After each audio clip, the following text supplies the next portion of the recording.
अब हम आगे व्यंजन देखें। बच्चों, जिन वर्णों के उच्चारण में स्वरों की सहायता ली जाती है वे व्यंजन कहलाते हैं। इनके उच्चारण करते वक्त हवा रुकावट के साथ मुख से बाहर आती है। व्यंजन को मुख्यतः 3 भागों में बांटा गया है।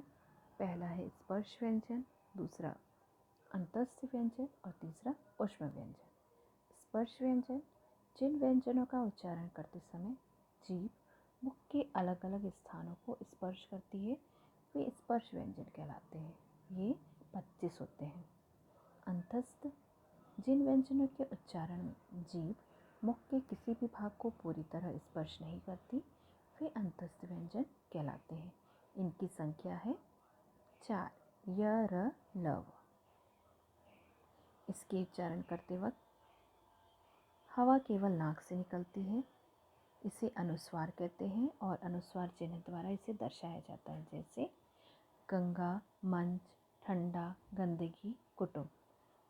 स्पर्श व्यंजन के प्रत्येक वर्ग का 5वां वर्ण अनुस्वार होता है।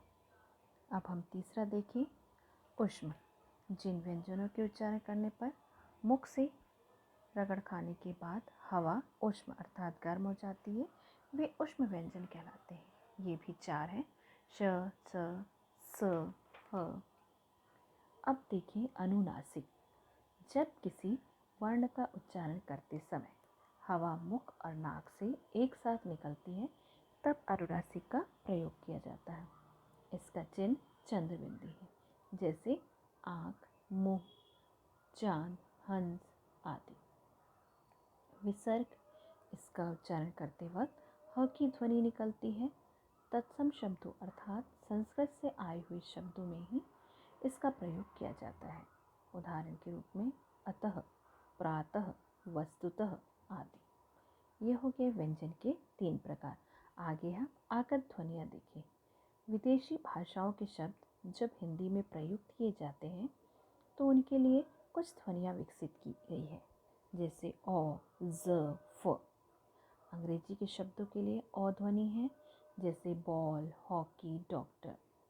उर्दू, अरबी, फारसी शब्दों के लिए ज और फ वर्णों के नीचे बिंदी लगाई जाती है, जिसे नुक्ता कहते हैं, जैसे कागज़, फन, सज़ा। आगे देखें संयुक्त व्यंजन। 2 भिन्न व्यंजनों के परस्पर संयोग को संयुक्त व्यंजन कहते हैं। हिंदी वर्णमाला में प्रमुख 4 संयुक्त व्यंजन हैं, छ, त्र, ज्ञ, श्र। इस प्रकार से क्षत्रिय, क्षमा, त्रिशूल, त्रिभुवन, ज्ञानी, यज्ञ, श्रमिक, श्रम इसके कुछ उदाहरण हैं। तो बच्चों, आशा करती हूँ आप लोगों को वर्ण व वर्ण के भेद समझ आ गए होंगे। इसके नोट्स में दे रही हूँ, इसे आप अपनी कॉपी में लिख लें। धन्यवाद।